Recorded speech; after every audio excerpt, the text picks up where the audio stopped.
1,24,000 انبیاء کرام مبعوث فرمائے۔ تمام نبی منصب نبوت میں برابر ہیں، لیکن نبیوں سے افضل رسول ہیں۔ رسول دنیا میں 313 تشریف لائے۔ ان رسولوں میں 5 رسولوں کو سب سے زیادہ مقام حاصل ہے، جن کو اولو العزم رسول کہا جاتا ہے، اور ان 5 میں بھی سب سے افضل ہمارے پیارے نبی خاتم النبیین صلی اللہ علیہ وسلم۔ فرمایا تلک الرسل فضلنا بعضهم علی بعض، رسولوں میں سے ہم نے بعضوں کو بعضوں پر فضیلت دی ہے۔ ان میں سے کچھ ایسے ہیں جن سے اللہ عز و جل نے کلام فرمایا، اور کچھ کے درجات کو بلند فرمایا۔ پھر حضرت عیسیٰ بن مریم کا ذکر فرمایا کہ ہم نے ان کو روشن دلیلوں کے ساتھ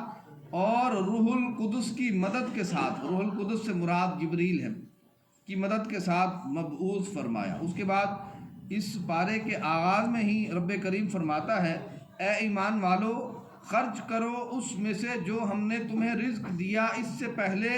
کہ وہ دن آ جائے کہ جس کے اندر کوئی خرید و فروخت نہیں ہوتی۔ یہاں اس دن سے مراد یا تو موت کا دن ہے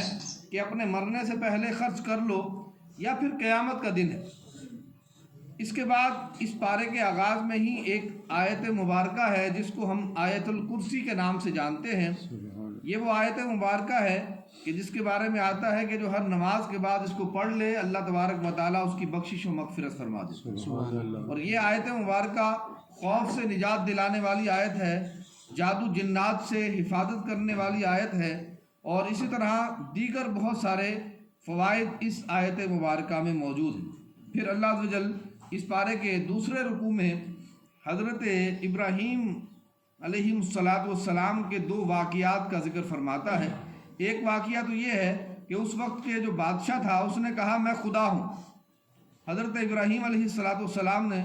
فرمایا کہ خدا تو وہ ہے جو زندہ اور مارتا ہے، زندگی دیتا ہے اور موت دیتا ہے۔ اس نے کہا اس نادان آدمی نے کہ یہ کون سی بات ہے، میں بھی ایسا کام کر سکتا ہوں۔ اس نے ایک آزاد آدمی کو بلوایا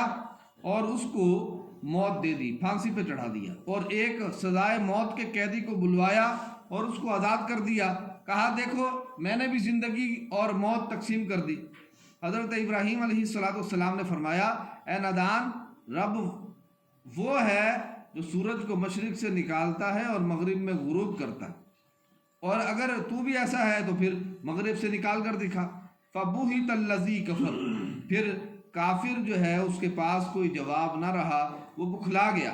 اور اس پر کوئی جواب نہ دے سکا۔ اسی طرح ایک اور واقعہ اسی رکوع میں، تیسرے رکوع میں بیان فرمایا۔ حضرت ابراہیم علیہ السلام نے ایک مرتبہ رب کی بارگاہ میں عرض کی، اے رب کریم تو مرنے کے بعد دوبارہ کیسے زندہ فرمائے گا؟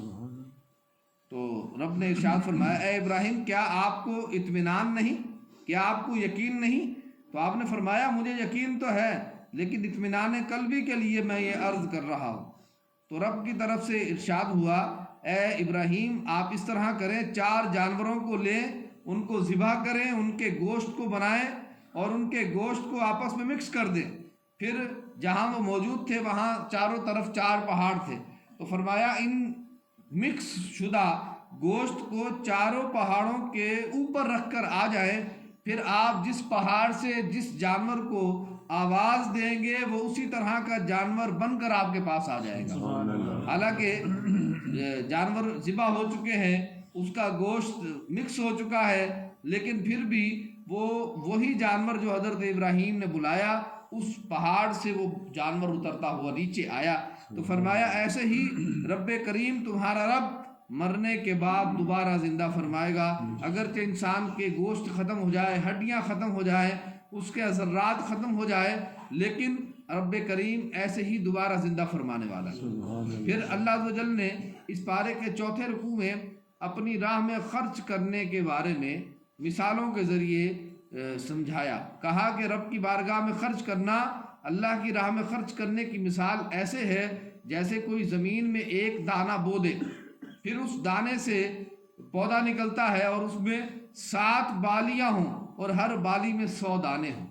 تو گویا کہ ایک دانہ زمین میں بویا اور 700 دانے حاصل ہوئے۔ تو فرمایا اللہ کی راہ میں خرچ کرنا ایسے ہی ہے کہ گویا کہ وہ ایک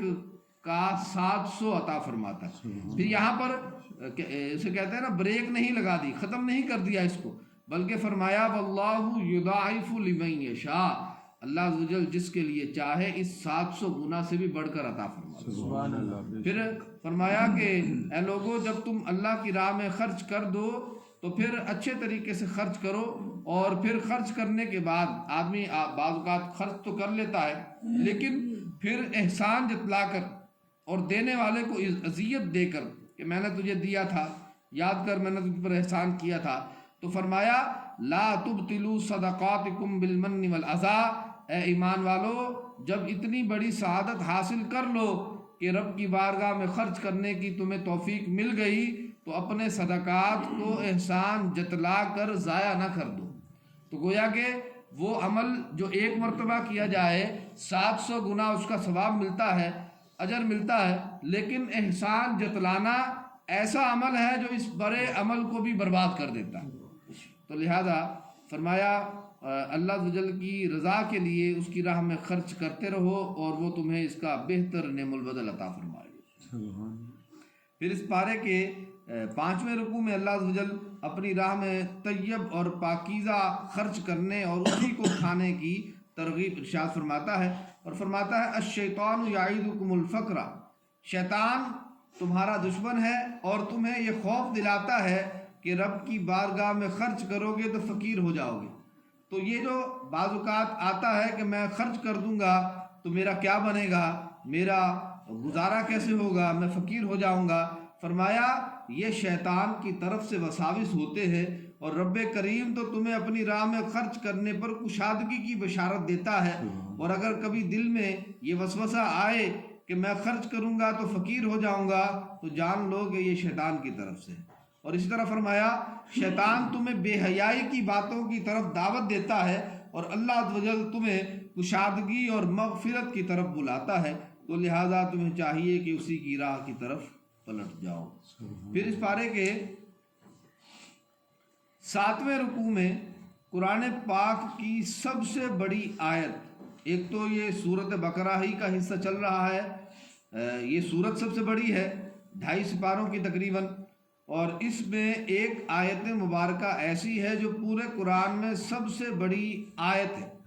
اس آیت میں کیا سکھایا گیا ہے؟ اس آیت میں انسان بعض اوقات زندگی کے اندر قرض لیتا بھی ہے اور دیتا بھی ہے، اس کا طریقہ بیان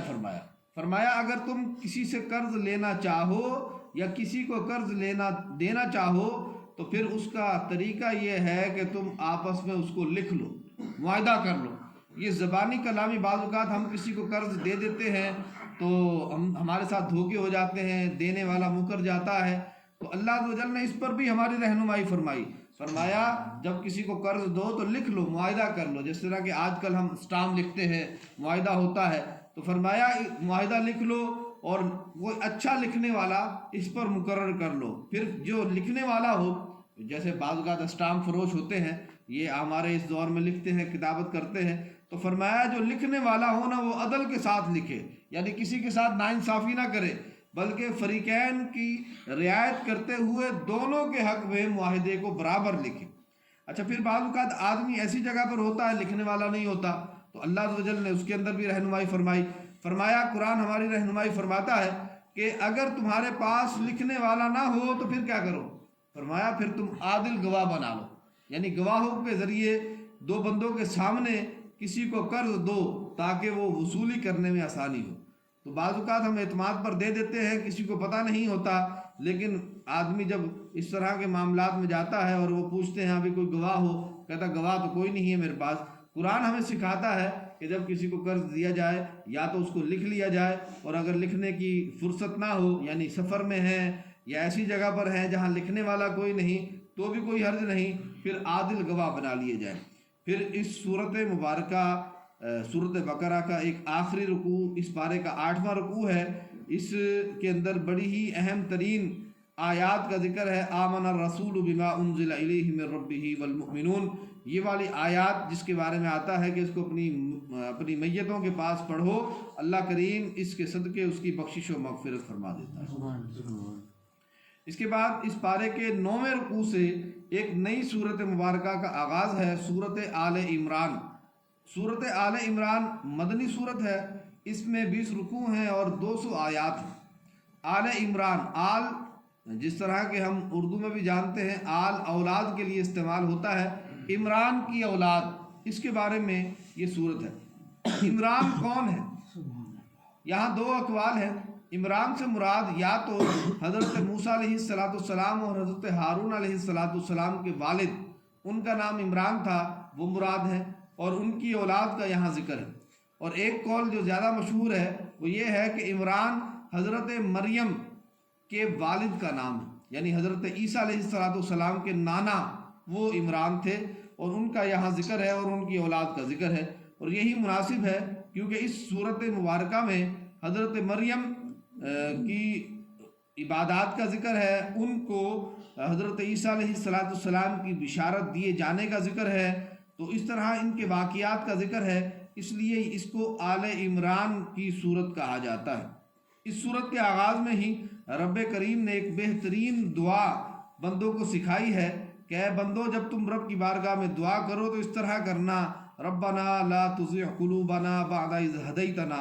اے اللہ ہمارے دلوں کو ہدایت دینے کے بعد اس کو گمراہی کی طرف نہ لے جانا۔ یہ بڑی اہم بات ہے کہ آدمی بعض اوقات ہدایت پر ہوتا ہے اور یہ سمجھتا ہے کہ اب میں بس پکا ہوں۔ فرمایا ایسا نہیں، بلکہ رب کی بارگاہ میں دعا کرتے رہو، اے اللہ ہمیں ثابت قدم رکھنا، ہمیں ہدایت دی ہے تو ہمیں ثابت قدم رکھنا۔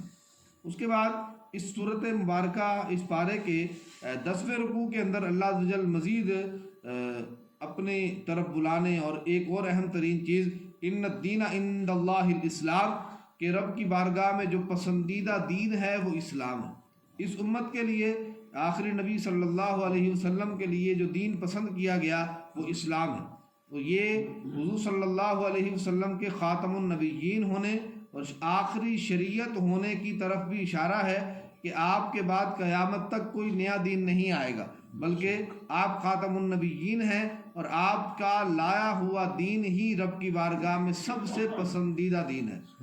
تو فرمایا ان الدین عند اللہ الاسلام، دین تو رب کے پاس اسلام ہے۔ پھر اس پارے کے 12ویں رکوع میں اللہ عز و جل حضرت مریم کا کچھ تفصیلی ذکر فرماتا ہے کہ ان کے والد نے یہ نیت کی تھی کہ اگر مجھے لڑکا ہوا تو میں بیت المقدس یعنی مسجد اقصیٰ کی خدمت کے لیے وقف کر دوں گا۔ اس دور میں بیت المقدس کے لیے لڑکوں کو خدمت کے لیے وقف کیا جاتا تھا، لیکن جب لڑکی ہوئی تو انہوں نے کہا لڑکی تو لڑکے جیسی نہیں ہوتی، اور نہ ہی اس دور میں ان کو وقف کیا جاتا تھا، تو انہوں نے کہا لیس الذکر کالانثی، لڑکا لڑکے کی طرح تو نہیں ہوتا، لیکن حضرت مریم وہ پہلی خاتون ہے جن کو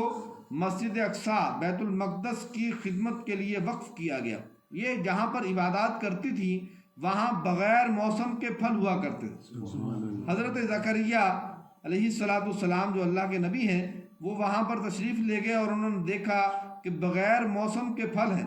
تو بغیر موسموں کا پھلوں کا ہونا یہ اللہ عز و جل کی عنایت ہے۔ تو آپ نے وہاں پر